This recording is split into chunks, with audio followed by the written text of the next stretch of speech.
Hello, hello, welcome back to Let's Play Final Fantasy XI. So, we switched over to the Dark Knight because I told you we need lots of damage, and we do. And I'm just going to sub Warrior because I want to do as much damage as possible.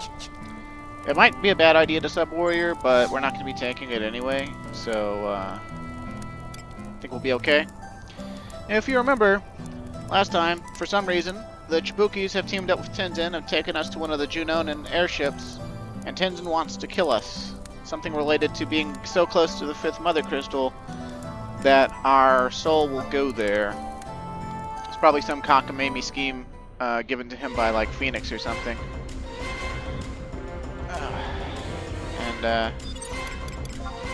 We're gonna want our trusts. It would be as funny as it would be to use Tenzen against Tenzen. I just want to go with a nice setup that'll buff me more than him, and that'll be able to magic burst him because we want to be able to do as much damage to him as possible.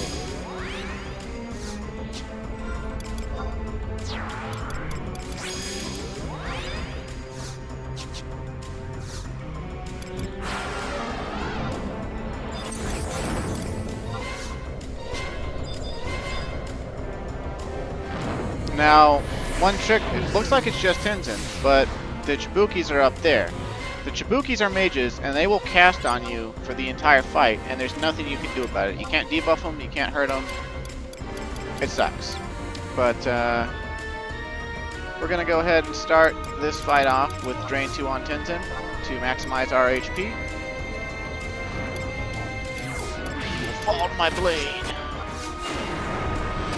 And then we're gonna go and absorb stats from him.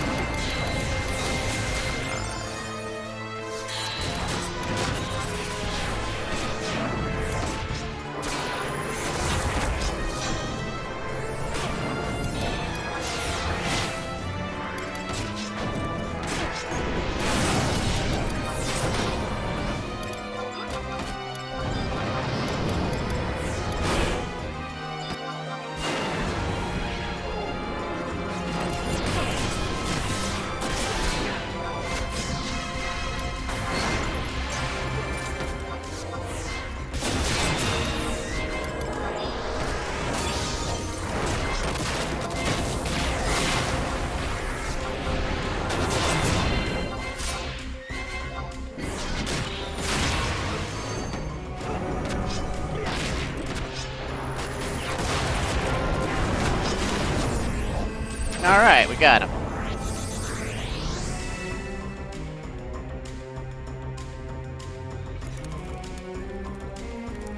Good stuff.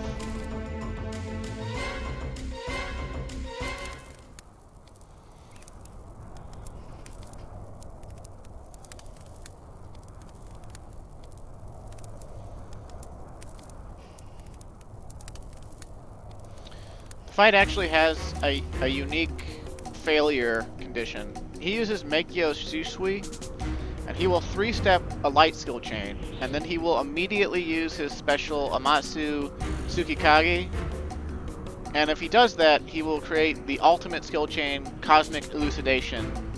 And if he does that, whether you live through it or not, you lose. So it's kind of a race against the clock, but you can also interrupt his weapon skills by either stunning them or blocking them with Yususimi Shadows or with Third Eye.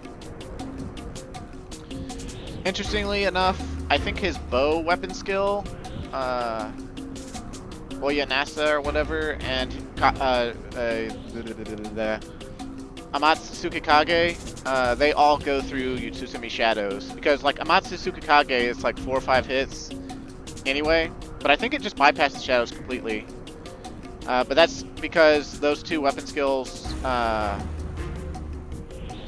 they make Cosmic Elucidation, so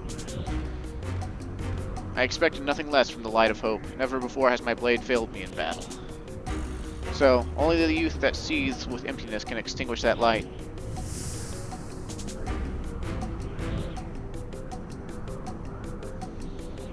Nice job on the hair blowing in the wind effects. Here comes the cavalry! The cannon? The cannon? We totally forgot! How could we forget? Because you're the fucking Jabukis, man. Whoa, that was reckless. Or dangerous, rather. This stops right now. I know what you're thinking, samurai guy, but this is a battle without honor. I know what Phoenix told you before she died. The Flaming Bird knew everything from the start, but failed to let you in on the facts. Why should you follow her orders now? You possess the same knowledge, Lady Prish. That is why you brought Sir Calmwind to this place. That's right, but I didn't lie to anyone. I didn't bring Calmwind here to die. Calmwind is here to join our struggle for survival. Are we actually the chosen one? / Keeper of the Apocalypse? Or something?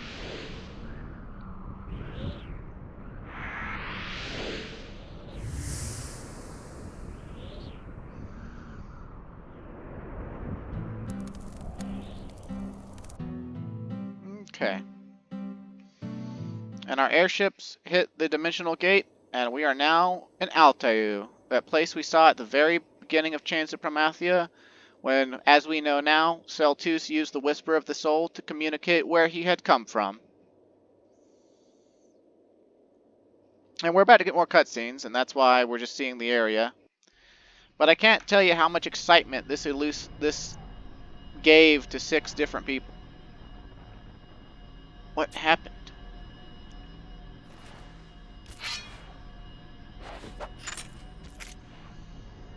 This place. Ah, the Mother Crystal looks like gold. It's got emptiness swirling around it and gold lightning. This is the 5th. But why does only this crystal glow with such an incandescence? The area here is so chilly. The other crystals exude such a sense of warmth and peace.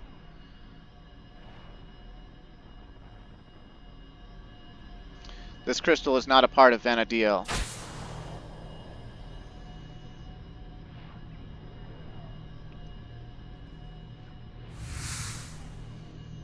Is Celtus going to come out, or is it going to be Nagmalada? This crystal was submerged beneath the city of Altair 10,000 years ago. When the celestial capital was torn from our world, the crystal was also lost.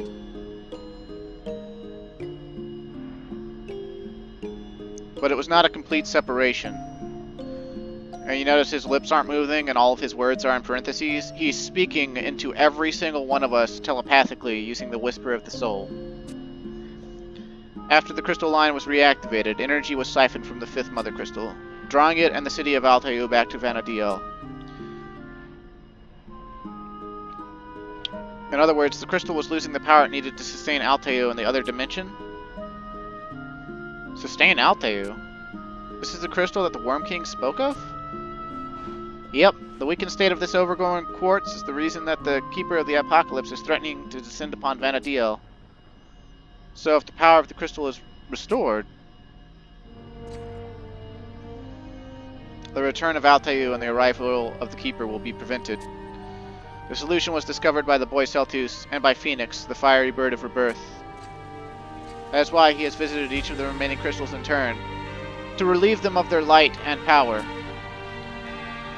and to pour that energy into the crystal that lies before us. However, I am a child of darkness. I could never be the bearer of light. I needed a worthy receptacle for that power. I needed you. So that's why every time we've gone to a Promethean, we've been given the light of that Mother Crystal.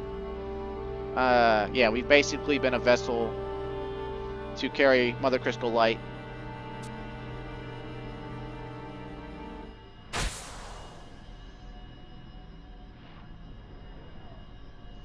I'm sure you noticed it by now, Calmwind. Your ability to hear the Whisper of the Soul passed through the medium of the amulet. The light gathered from the 4 crystals has changed you. Phoenix referred to you as the Vessel of Light, fated to be smashed open before the 5th Mother Crystal. That's why Tenzen tried to kill us. Your journey has been for the sake of the crystal. Your adventure is now at an end.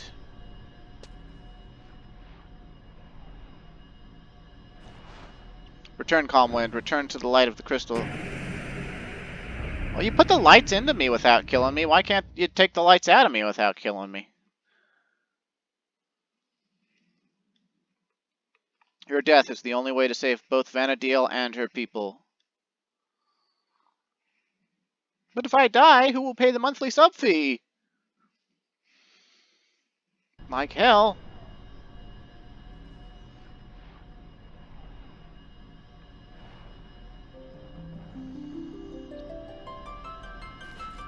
Celtus, if you mean to save both the world and everyone in it, then someone inhuman like you or me should be sacrificed. And you, Tenzen, Phoenix, the Avatar of Rebirth, can't have led you this far just to snuff out Calmwind's life. Surely she meant to resurrect the shattered pieces of Calmwind's spirit using her own life force. I was the keeper of the apocalypse once, and I know only too well the fear and horror that await us.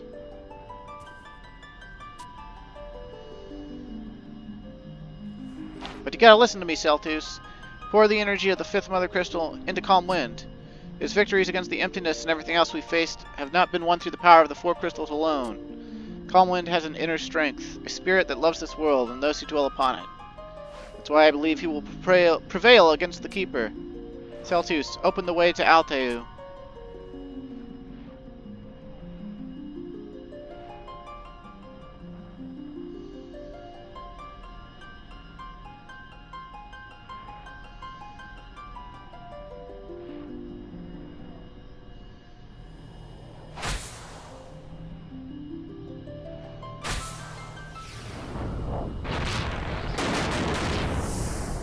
Ah, shit, that was like Stone 5 or Quake 2 or something. Damn, it hit her so hard it knocked her amulet off. Ah, but of course, he got here too, huh?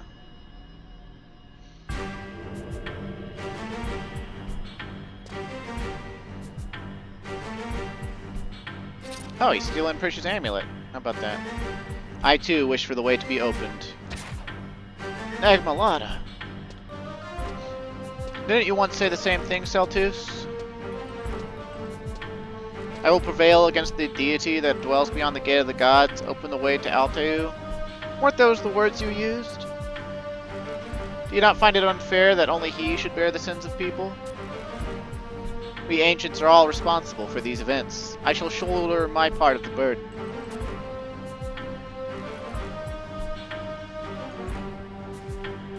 And the power that comes with it.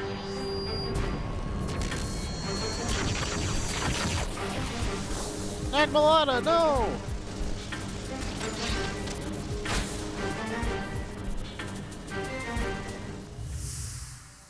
So I guess Nagmalada's trying to steal the light of the crystal?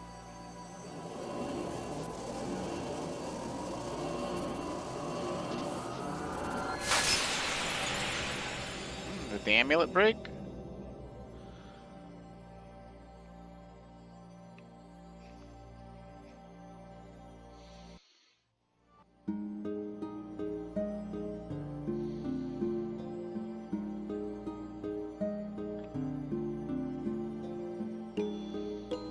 It all began with a stone. Hey, it's Kemlano. In ages past, the five crystals existed as one enormous jewel that bathed the world in holy light. This mystical light banished the emptiness and brought forth mighty gods. These gods cultivated their power and concentrated their energies. They created a balance between the 8 elements of the world without and a harmony for the myriad senses of the world within. And so, an eternal paradise, blessed in all ways, was born.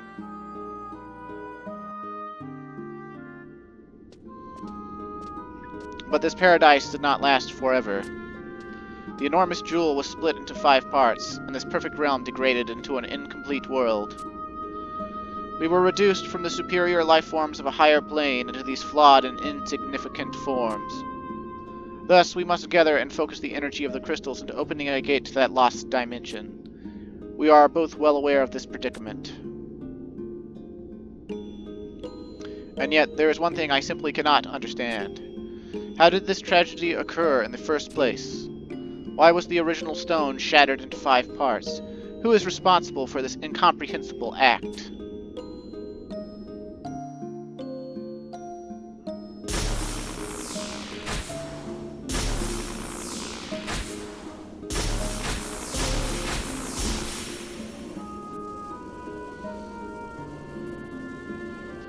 People of this world have evolved into 5 unique species, each harboring a distinctive darkness. Crystal warriors, thou art created to destroy those evils. Yet even thy strength canst not prevail against this darkness. Emptiness, 'tis the ever-present shadow of blessed light. If this phenomenon represents complete death, then one could argue its presence was inevitable in a complete world.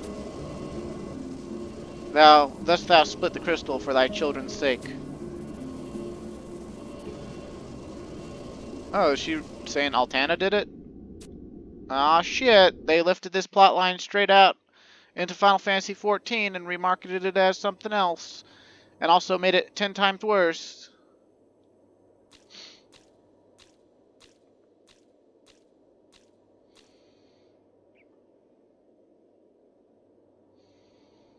Incredible.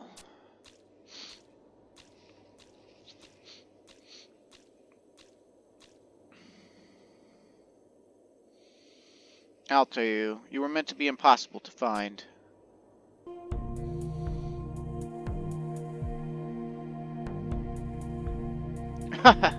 Who would have thought that a plan to open the gate of the gods would succeed? Out to you, long have I yearned to behold your magnificent spires.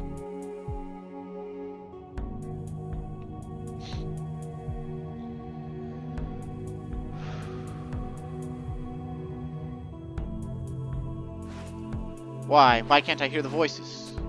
Why do I not hear the whispers of the Zolarshan people or the Dawn Maiden? Silence. Your unruly thoughts are clouding my mind.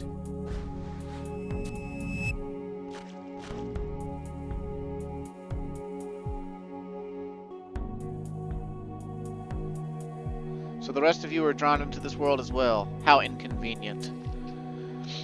A visit to the Grand Palace of Hook's Joy should bring some interesting encounters. Perhaps the Dawn Maiden is there.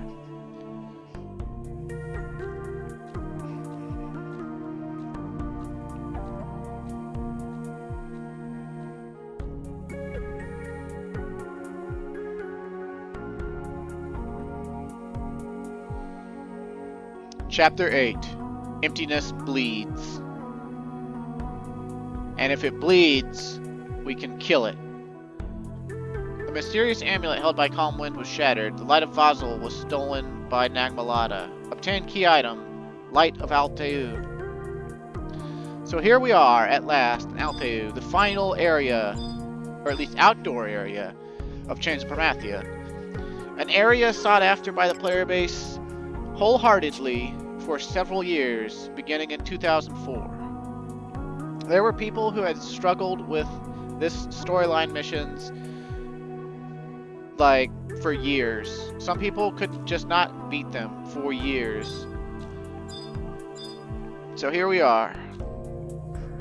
And I don't remember the exact thing we gotta do, but at 75, it's a dangerous place to be. So we definitely want to whip our trusts out. But let's try to keep it, you know, Chains of Promathia based, right? Technically everyone should be here. They were all on the airship with us, and all with us at the 5th crystal, so... I would take Mildarion out, but she wasn't even with us, and we need a tank trust. Or I'd like, you know, I want a tank trust. I pull a lot of hate on Dark Knight, especially with Warrior Sub. Let's see. Chains of Promathia. I didn't have the guides pulled up. I forgot how long the cutscenes take, and they didn't take as long as I thought they might.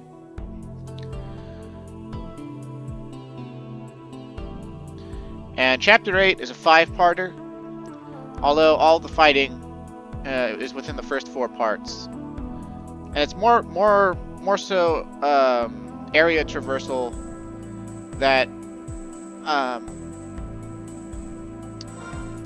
is the order of the day. And we already have a map here. I don't remember how you used to get the map, but I actually did get the map for this. I think it was like you walk around and talk to all these NPCs that are floating around, called quasi-lumens. And so let's see. we want to head towards the palace, because that's where Nagmalada went, I guess. And, oops, hold on, put that, get the dust gloves off. Quasi Lumen. This is Altair, the celestial capital, overflowing with the blessings of Altana. Now these dolphin-like creatures, the, Himdis, or Pimdis, or however you say it, they appear to aggro you, and if you're on Summoner with your pet out, your pet will mistake them for aggroing you and attack them. But these are non-hostile until you attack them. Same with those flying squids over there, which are called, like, Zomits, or however you say it. That, in the sky, is a very dangerous being called a Yovra. And that, under the water there, is called a Fuebo, but colloquially referred to as sharks, because they are aggressive and have sharp teeth. I'm going to aggro this Yovra, just to show how they work.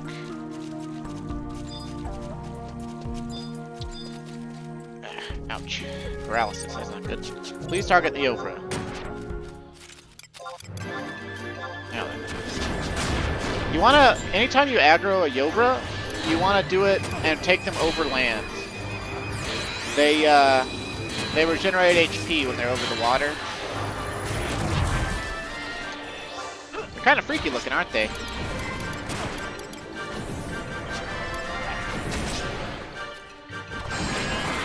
Ouch. Let's get some strength off this cat.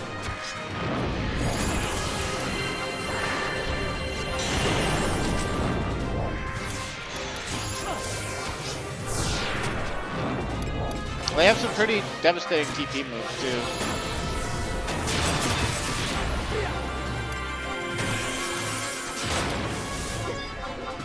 Aw, Shinrizi missed her wheeling for us.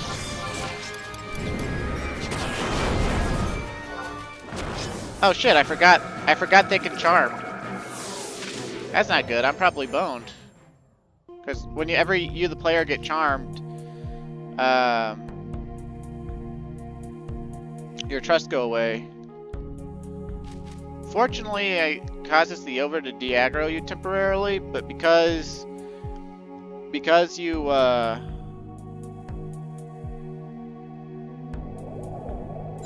you're directly beneath it, it just re-aggros you.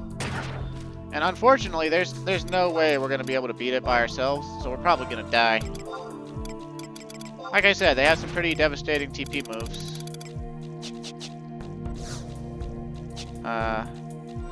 It's not gonna ever de-aggro us, so our only hope is to get to the cutscene place before it kills us.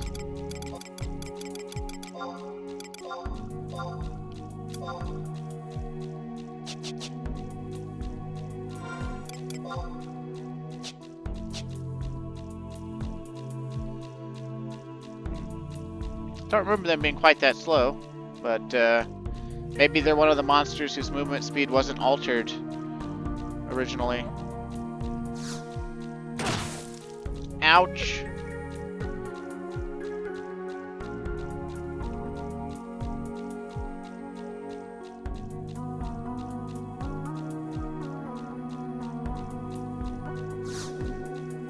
Ouch. Come on, stop critting me, you jerk. I got anything else that will help me take less damage?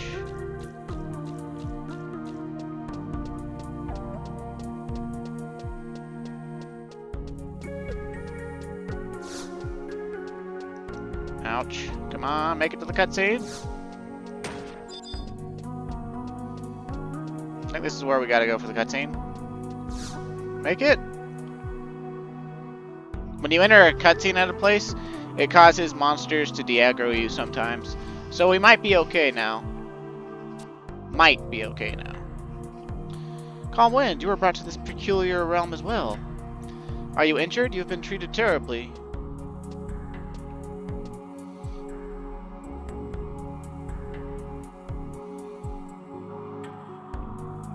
I hear a voice calling to me. It seems to be coming from beyond the gate.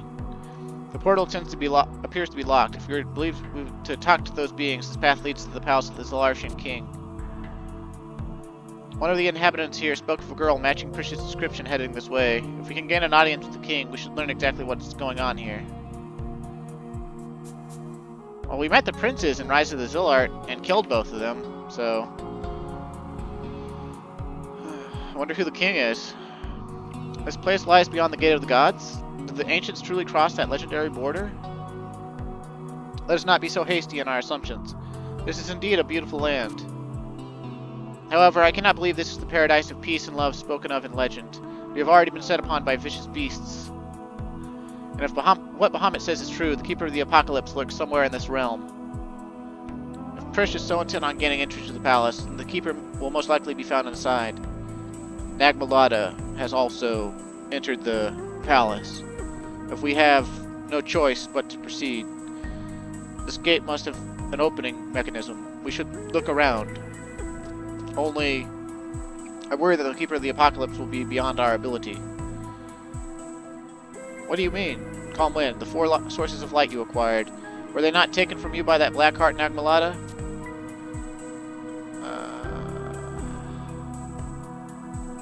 Only one of them got taken.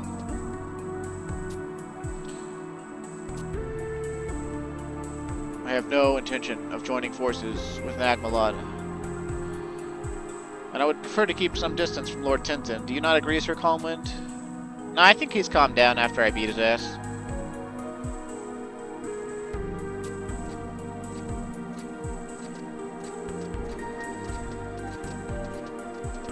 Alright, so... they de-aggroed! They de-aggroed! We live! We live! Hooray! Huzzah! Yeah. I don't know how often the Yovras do that charming technique.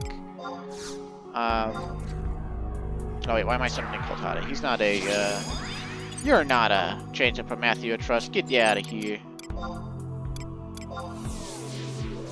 I'll get Tenzen second. I think Trust Order determines damage sometimes. Sometimes, not always.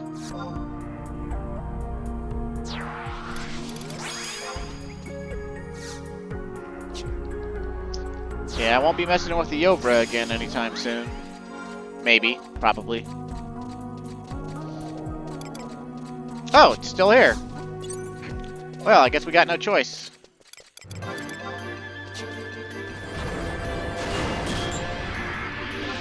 Incredible.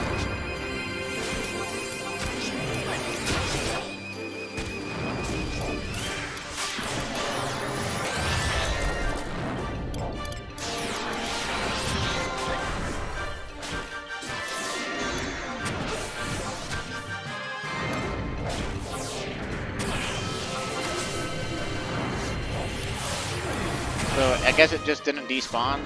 Oh, and it charmed me again. Fantastic game. Fantastic.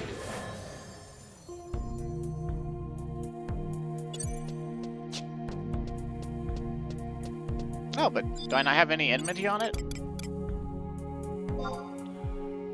Man, that thing is annoying. I guess we'll get an alternate trust setup out and see if we can't kill it that way.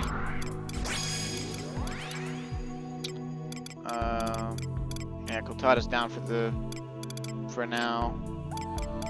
I guess we'll grab Volker. I don't know.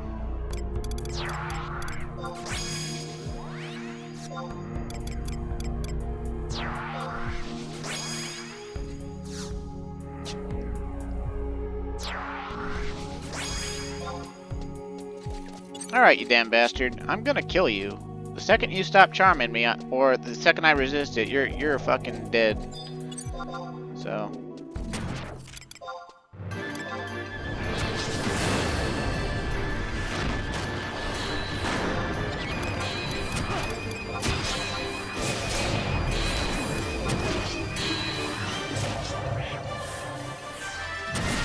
I'm on TP, right?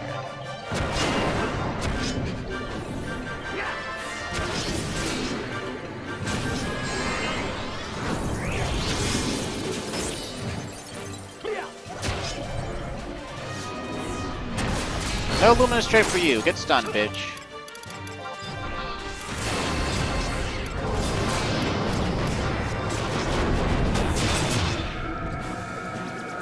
Motherfucker!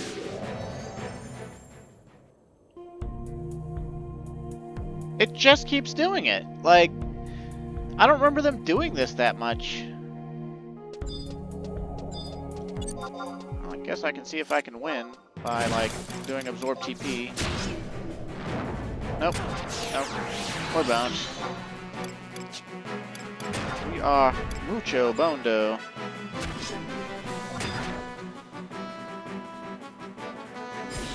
I mean, probably anyway.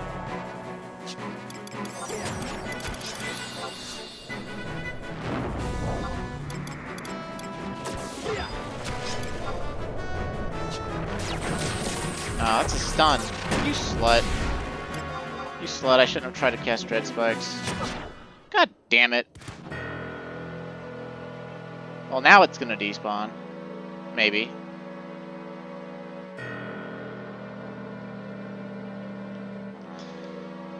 It's kind of weird, like, I can't seem on my current controller to, like, look around my body or anything when I'm dead. I remember being able to move my camera back in the day. I guess it didn't despawn. I guess it just went up in the air. How annoying.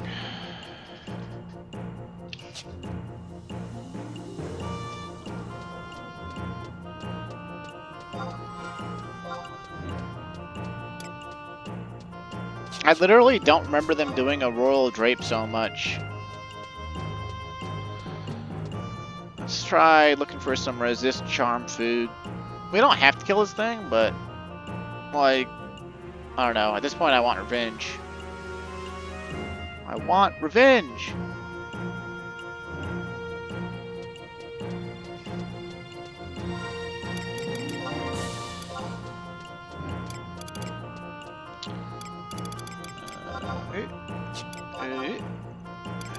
Let's put the Unyielding Ring with Resist Charm into our TP set. And I'll probably put it in my weapon skill set too, just cause. And then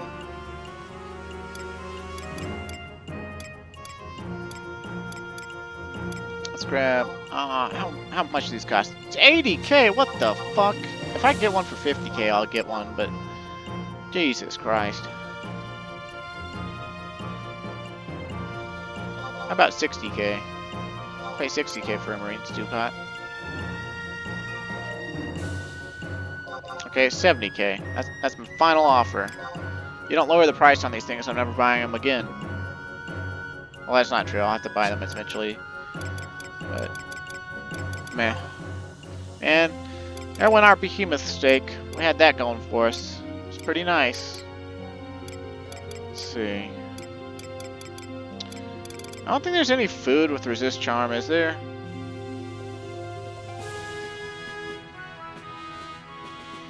I don't think so. Let's see.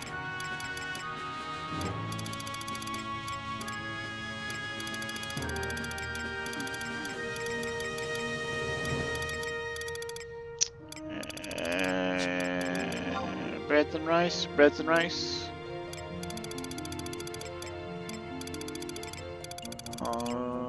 Carbonara would give us more TP per hit. But man, it's so expensive!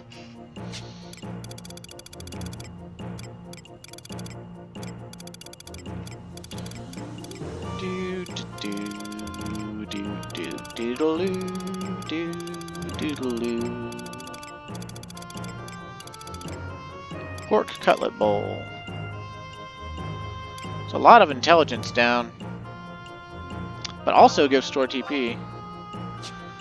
75k for the high quality, 25k for the low quality.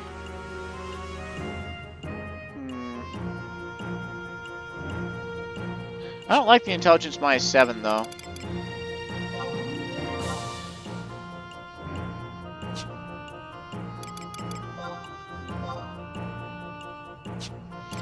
You know what, yeah, if we're gonna go for broke on food, let's see if we can't get some red curry buns +1 for a little bit cheaper. They have no downside. And since they're a stackable food, if we wind up dying again, you know, we'll still have some. Although I probably can't get them for any lower than 150k, but this is one of the reasons I want to level cooking. Also, after all that hoopla about how we got to Alteu, you might be wondering how we get back. But the answer to that's pretty simple. We just go back to Tabnasia and go through the Sea Lion's Den.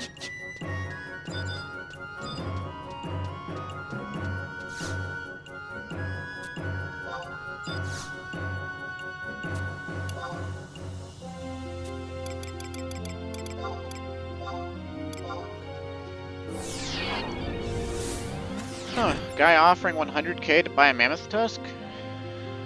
Wonder where you... I'm pretty sure you can get those from...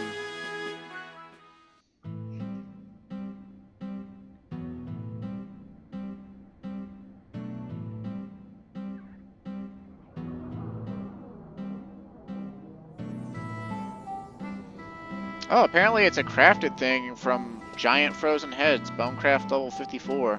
Huh. And you can buy it for 28 Montillon silver pieces? What the fuck? The guy's only offering 100,000 for it? That's some wishful thinking. Like, even in today's hyper-deflated relic currency situation, like, 28 Montillon silver pieces would still be 2.8 mil. Of course, if you can just craft it from Giant Frozen Head... Oh, Bonecraft 94. Okay. I thought it said 54. I guess my cursor was in the way, blocking part of the 9 or something, making it look like a 5 somehow.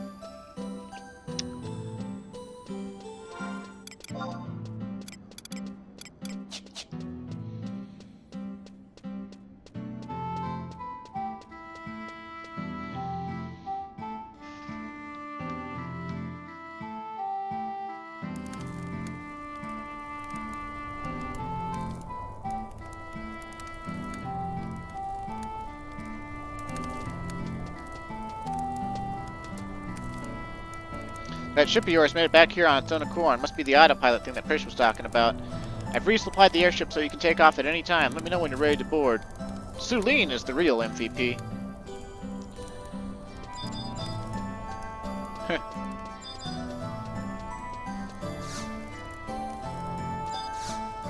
guess we gotta talk to her to take it.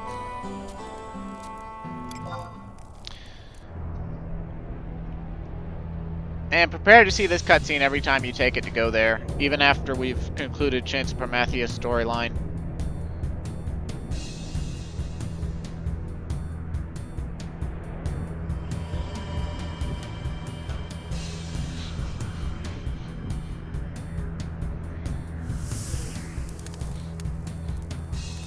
Sulene, Sulene, don't you take my man. I don't actually really know exactly how that song Jolene by Chicky Boo goes, but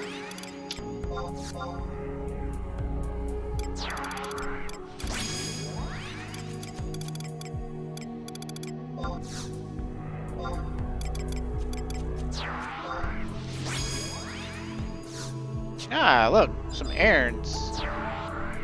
One of the easier names to pronounce.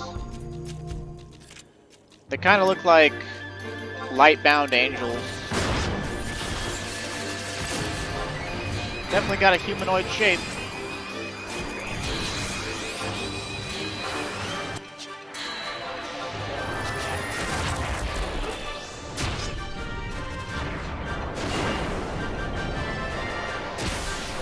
Impact stream. Is that defense down? Yep, defense down and stun. Oh, it's got its bracelets out. That gives it like, I think 30% haste? Or maybe 50%. Whenever an Aaron's bracelets come out, they attack faster. And it's like a phase shift. Also, you know, I said they look like kind of like weird angels, right? Okay, so you're dead. Sometimes they have re-raise.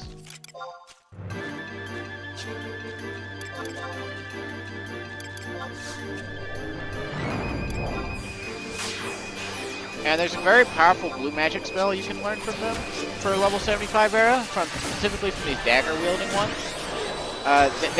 Errands also come with random weapons, which they draw and put away sometimes. And it's called Disseverment. It's like 5 hits, an additional effect, 18 tick poison.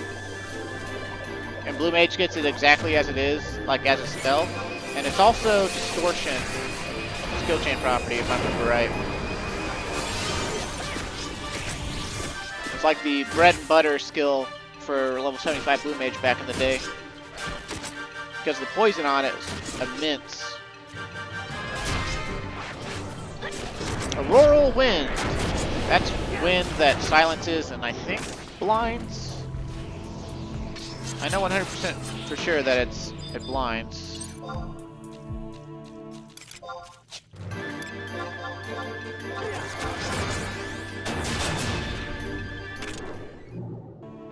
I'm just trying to show you that these guys can re-raise. I don't know why they're not re-raise. None of them are re-raising. There we go. Monster that re-raises.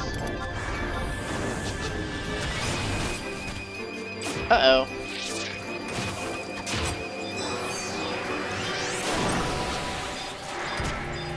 Our Valiner Old Trust misread the situation.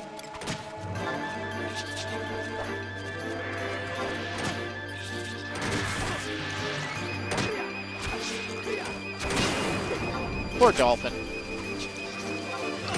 But honestly, I'll have to be killing a lot of these things off screen to get a Gorget quest done.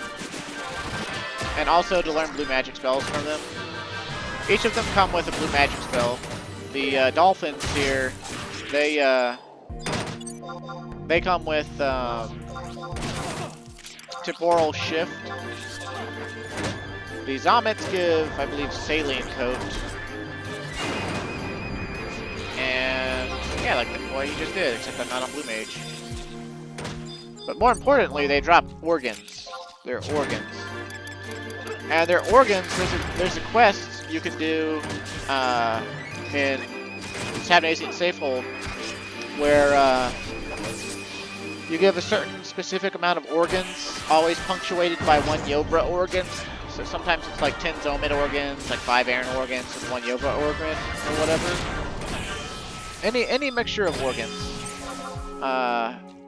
Which are all exclusive, so you can't buy them off. You cannot buy them off the auction house. And a metal gorget, neck piece, and a colored chip that you can buy from Tenshoto goblins. And then you must first visit the outer towers. Look, I'm just curious if that Yovra is still here or not. The Yovras and the sharks, they move around, but sharks only move around underwater, and Yovras only move around in the sky unless they've aggroed you. Also, that dimensional shift, that's how we go back to Sea Lion's Den. But let's see. The quest we're on right now is called Garden of Antiquity.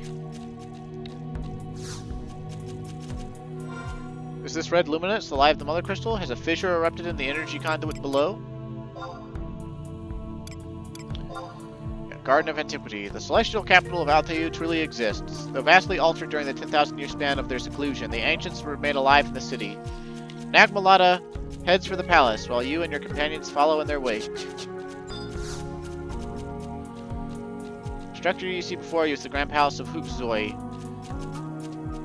It was constructed by the Zilarshan royal family to safely house the Mother Crystal. Basically, we gotta go around to these things and do fights, and they involve varying different ooh, Medusa Javelin. but I stunned it. No Medusa Javelin for you, Blue Hair.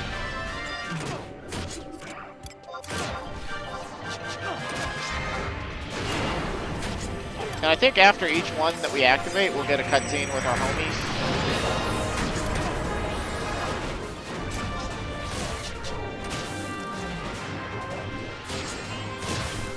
Oh look, the goldfish opened its mouth. Look at its weird face. Whenever they do that, they deal double damage and they take double damage. Oh, the Ru'er uses Mighty Strikes. Damn. Awfully fancy of you, Ru'er.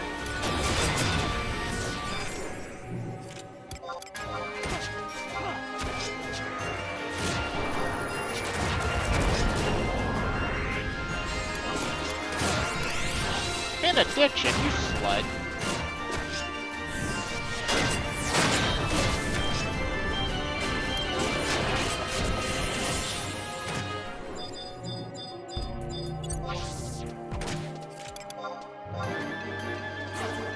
Bam! 1,354 damage on a regular hit because its mouth was open. Yeah, the dolphins are actually really fun to fight.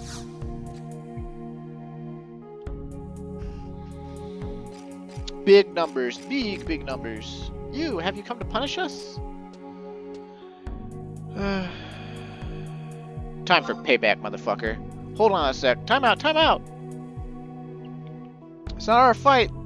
Lord Tenzen lied to us, and if you don't follow your samurai master's orders, you have to commit ritual suicide. It's true, I read it in a book somewhere. So, I suppose you want to get into the palace, huh? Well, we want to get in there too. The voice in my head is driving me crazy. Let's let bygones be bygones and work together, okay? We've ditched the samurai life anyway. Getting past that gate is more complicated than just releasing the lock on the southern tower. If you really want to know how to open the gate, you better look at the other towers as well. Dun, dun, dun, dun. Yep. We already know that. We talked to the Quasi-Luminor about it. Now, one kind of nice thing about C, as it's colloquially known, is there's no need to ever use sneak or invisible. All the monsters here, if they're aggressive, then they're true sight or true sound. There's no sneaking past them. Like if you run underneath a Yovra, it will come down on top of you. Or if you run over the top of a shark, it will aggro you. But other than that, there's nothing aggressive here, like beyond those two things. Everything links with one another, so if you fight any of the, if you attack the Zomets, actually Zomets are a special exception. The big Zomet, like the Mama Zomet, or whatever, if you attack that, then the small ones link with it, but if you attack only the small ones, I think they link with each other, but the mother will ignore them.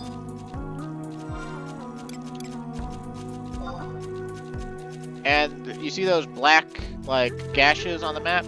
Those are the door locks. So that's where we gotta go. Also, you might have heard about Absolute Virtue. He spawns down here after you've killed the Jailer of Love. That also spawns down here, which is a spawn that you do after you've beaten all the other jailers and have all their deeds and things. And speaking of deeds... Oh, there's the Yovra. As much as I want to fight it, I don't want to waste time. I'm supposed to be showing you the story. I'll have to figure out how to kill those myself in my own time to get the organs.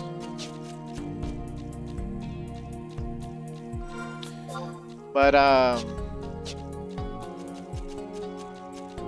yeah, I don't think we can ride mounts here either. And if we can, I'm just gonna get off of it, because I don't think we should be able to. Excellent! No fucking mounts. Get the fuck out of here with mounts. I'm tired of them.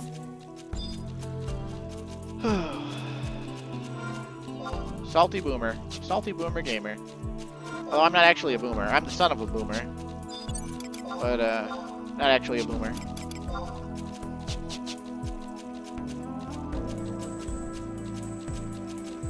But yeah, I always, the running joke that I always thought was that this zone looks like Planet Namek from DBZ. You know, it's not right. It's not quite the right color, and obviously the sky's not green. But like, you know, it's like the first thing that comes to mind when you see these, you know, small trees and You know, this mostly flat and water-covered landscape with weird creatures. The only thing that's missing is green men with antennae and elven ears. But I guess we brought the pointy ears here, so... Meow. Time is a hazy concept in this place. I wonder how long we have resided here. The tower you see in the distance is the control center for the city's defenses. The sole function of the tower is the protection of Alteu. Swing. And if you kind of notice, there's like some sort of force field that's like a semi-permeable barrier that's equal with the water level, and that's why we can walk across the water. An ominous shadow falls over you. Oh, more ruerns. And they seem to be magical. Probably means they have mage 2 hours. Man. Would you attack the damn ruern, please? Oh, my trusts are fucking asleep. God damn it. I'm gonna die.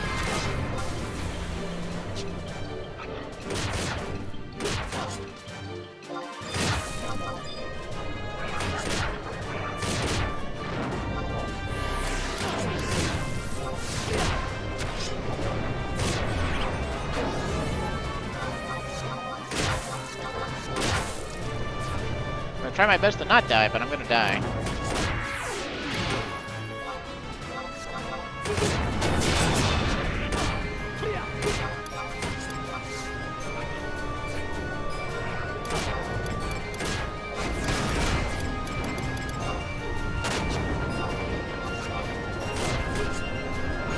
Should have brought, come on, red mage.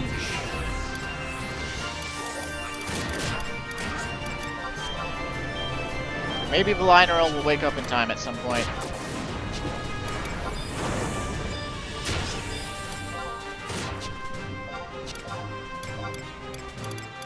Guess we could do Defender to try to live longer. Yes, they woke up! Get them trusts! Heal me trusts! Yes!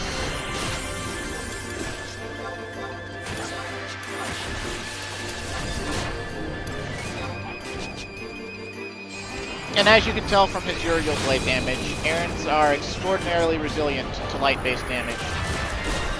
Like, look at their faces, too. They've got, like, weird beak-like mouths, and then, like, it's more like slits in their flesh that might be eyes? I can't really tell. So I think that one was a monk. And the one we were hitting initially was a paladin. Man, Amatsu Tsukikage looks fucking awesome.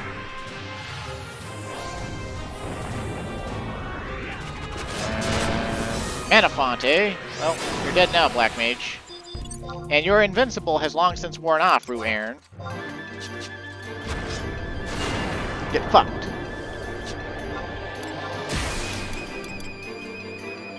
You think your high defense will stop me? I have Berserk and Last Resort, motherfucker.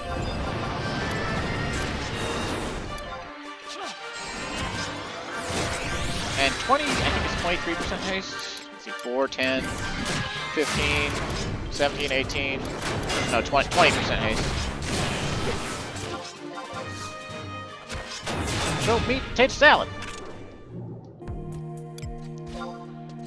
Alright, that was a close one.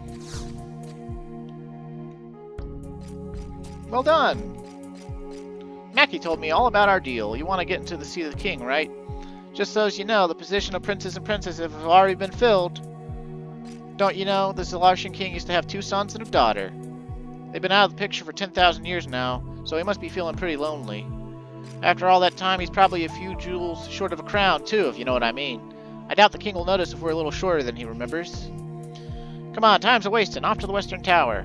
Mind your manners around the future princesses. Man, like, the longer you know that you move, like, they kind of annoy me, but the longer you know them, you come to realize that they're basically psychologically hung up on losing their parents. Like, they lost their mom in the Tabnazian War or whatever, and then then their father is like obviously that Bookie Chibuki that's down at Pergo Norgo Island, but he doesn't even realize he has kids still. Like, he thinks they either died in Tamnesia or this timely activation of the celestial defense mechanism was responsible from saving the city from an attack by Bahamut. Okay, so it might seem like we're running towards a dead end. Because if you notice the map, the southern section of the map is completely cut off from the northern section by mountains. And, you know, we're running towards a wall. But what's fucking hilarious is, I guess it's this wall near this shark right here. But, I think it's this wall next to this shark right here. It's this really thin, I think it's this really thin wall.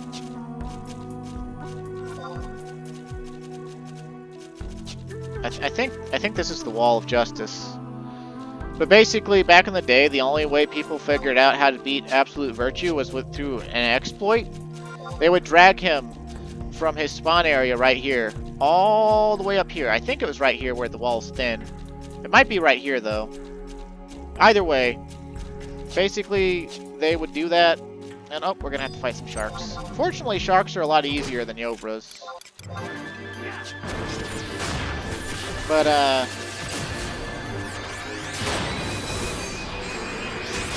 they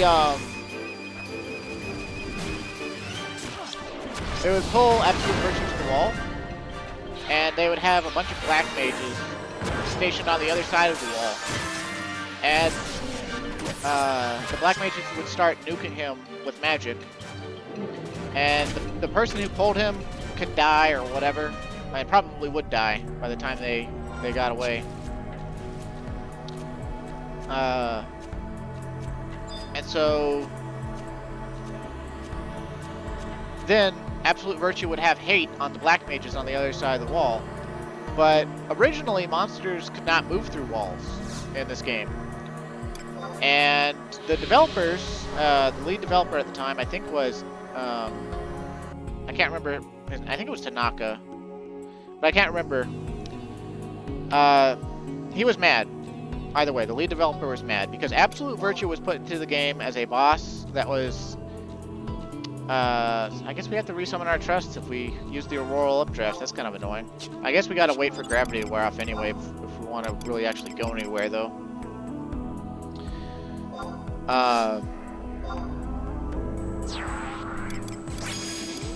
But yeah, like,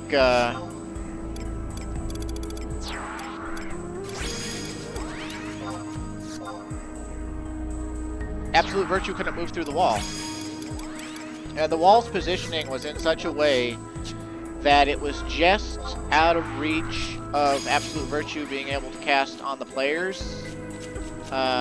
Because he couldn't see, he was line of sighted. There's a slight elevation difference. The players could see Absolute Virtue and cast on them, but Absolute Virtue could not see the players and could not cast on them. And, the lead developer, which I think was Tanaka, he got mad. And the reason he got mad was because they put Absolute Virtue and monsters like him into this game as a means to keep people playing forever. The intention was you would never be able to actually beat it.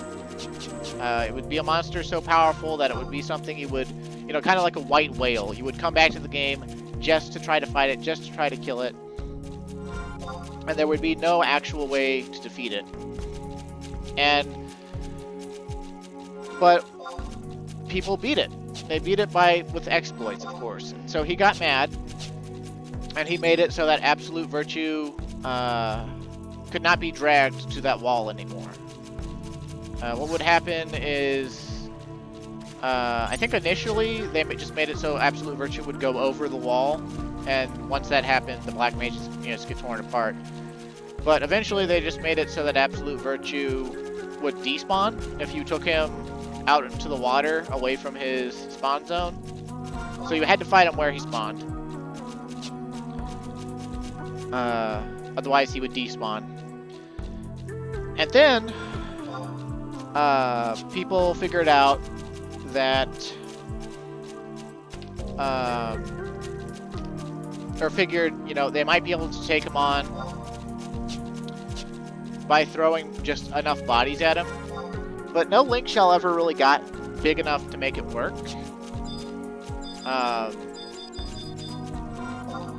And the thing that makes Absolute Virtue so strong is he's a level 95 Aaron.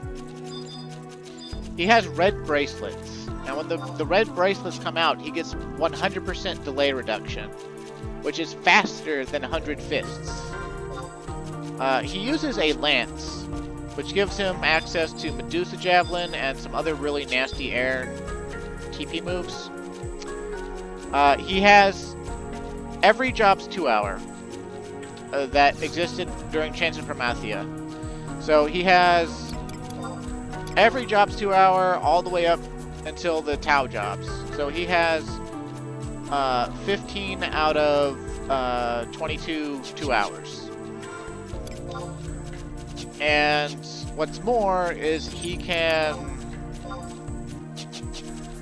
I think he can use them repeatedly. But he has a mechanic, more or less, where if he uses a 2-hour and a player fighting him also uses the 2-hour, it will lock and disable Absolute Virtue's 2-hour. But he has some really devastating 2-hours combos. Like, he could literally Mana Font, and then Chain Spell, and then cast Eroga 4 over and over again. I think he could also cast Meteor. Very, very powerful. Way too powerful. Like, ridiculously powerful.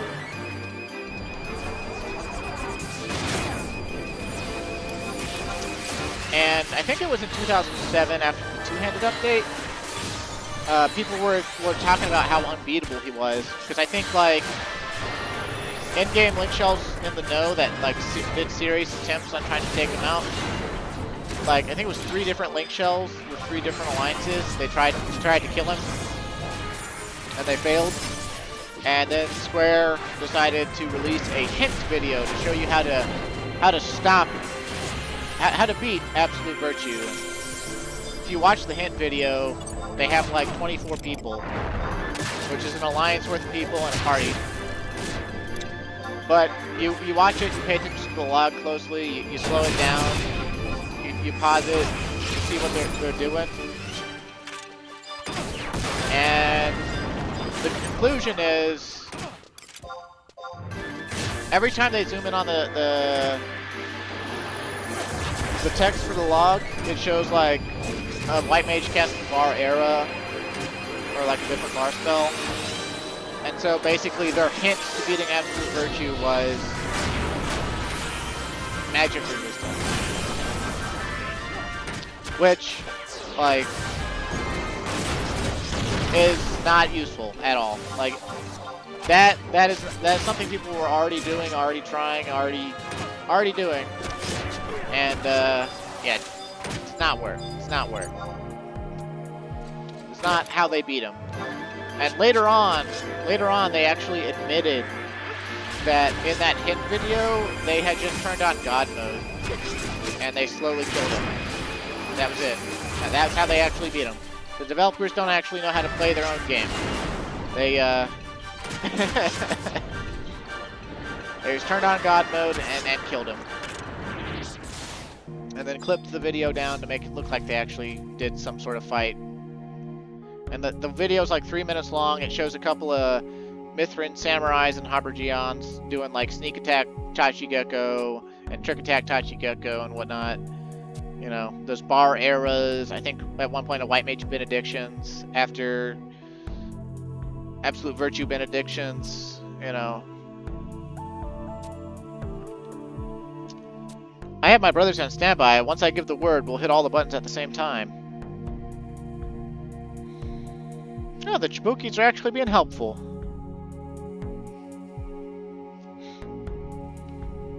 Oh, thanks, Cherokiki.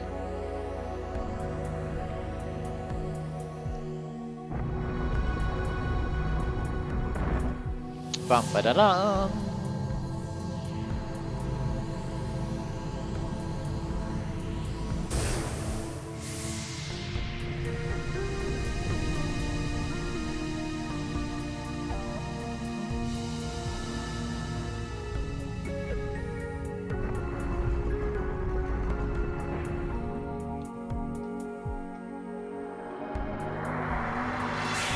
Oh snap!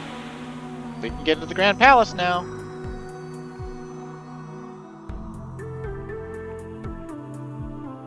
Does that look like anything from fiction to you? I'm trying to think of what it might look like. You know, it looks similar to Sky, right? Because like it's made out of, you know, like these bridges and switches and things are made out of the same like cermet material or whatever. They just look a little bit different in the lighting that they're in.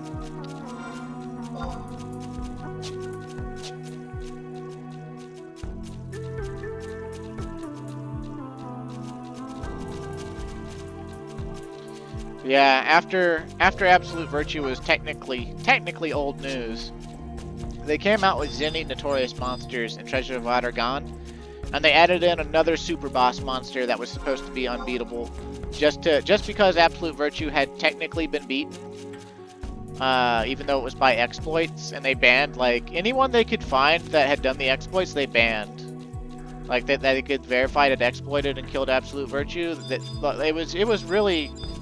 Like, developers, sometimes, they're shitheads. And they hate their players because, you know, they have this intention of something for their game and a player just breaks it. But a lot of the Absolute Virtue gear is not rare exclusive, and so it could be traded and sold. And a lot of people made bank immediately by trading and selling the rings and katana and other stuff that drops off of him. And so occasionally, very occasionally, you would see some whale that either bought a bunch of gil or just made a bunch of gil would have the Absolute Virtue items, but sometimes they wouldn't even have C unlocked. Such is the power of gil.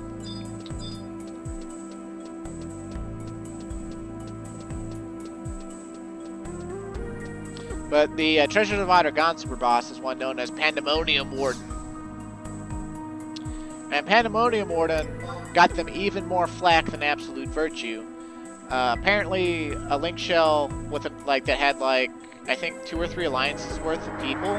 So like somewhere between 54 and 60 people, which was not unheard of in this game's prime. They went to fight Pandemonium Warden, and they said, "Hey, look, I don't care how long this takes. I don't care how many times we have to rotate alliances and parties and shit. I don't care how many exploits we have to use. We're gonna kill this thing." And they fought Pandemonium Warden for 19 hours. And because, gamers aren't exactly healthy, oh, wow, this looks pretty fancy. Oh, there's a home point crystal right in here for some reason. Oh. Okay, that'll be convenient, I suppose. But yeah, because gamers are unhealthy and usually obese, a lot of people, like, they didn't take breaks. Like, they just kept fighting this thing. They fought Pandemonium Warden for 19 hours with over 50 people. And they had people had to get ambulances called for them or whatever because they passed out or, like shat themselves and threw up and like had, basically peak fatigue symptoms and other symptoms from like hammering caffeine and whatnot, and energy drinks and stuff. I think it was 3 or 4 people got hospitalized out of it, and it made the news. Like it actually put Final Fantasy XI into main news cycles for like a day or two, and they got such bad flack from it that in response they made it so they reduced the HP values on Absolute Virtue and on Pandemonium Warden from like 100,000 to 66,000 or something, and then but they put a hard limit. Any monster you spawn now in Final Fantasy XI, you have 2 hours to kill it before it despawns automatically, so that you can't overstrain yourself. And it's crazy. They fought Pandemonium for 19 hours with over 50 people and still didn't kill it. That's the 75 cap I know.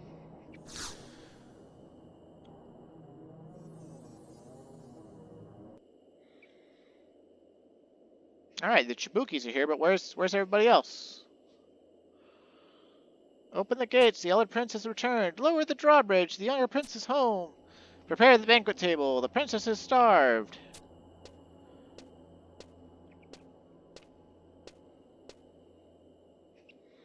Another obstacle in our path. What mischief are you through up to this time? I can hear it clearly now. The source must be beyond the gate. Can you hear it? Hear what? You can't hear it? A voice is calling to us, suffocating in its insistence. It is telling us to pass through this gate. The portal of this magnificence can only lead to the audience chamber of the Zilarshan king. Could this soul-stirring voice belong to the king himself? If so, then why does the gate remain closed? Are the children of Vanadil not welcome here? O Comwind, whatever were we to do? Cardinal Mildarion gifted us with a ring that has the power to transport a person directly to Tabnasia, but I have no intention of returning until we discover the way to open this gate. Perhaps it may be of some small use to you, Comwind. Basically, like, the game telling you, like, if you haven't already figured out that you can go back and forth between the uproaral updrafts. Like, here's this ring. And this ring was actually really useful back in the day. You know, just to go to Tabnasia. It's a once-a-day teleport that recharges all the time. Teleports you directly into Tabnasian Safehold. Right on the second floor, right before that bridge. But, we're over an hour now. And, the next mission is basically just traversal.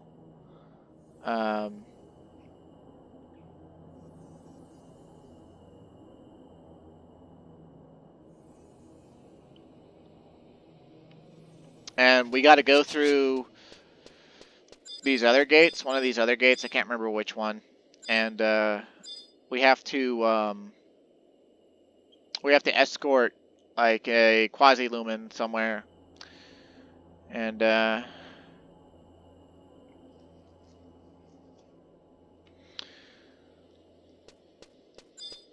guess technically we got to check this gate to move on to the next mission.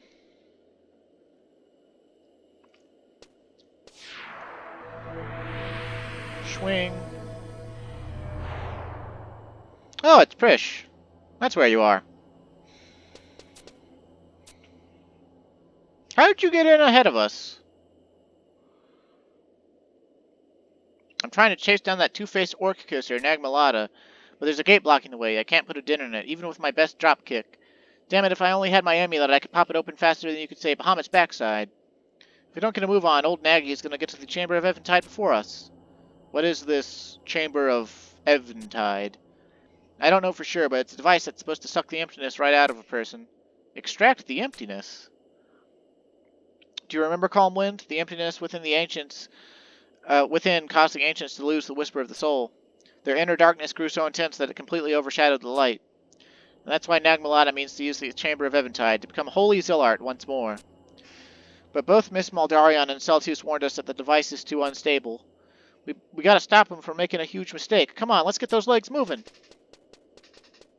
Okay, so that's gonna be our next mission. So, anyway, thanks for watching, stay safe, and have a great day. And next time we will continue trying to finish up Chains of Promathia.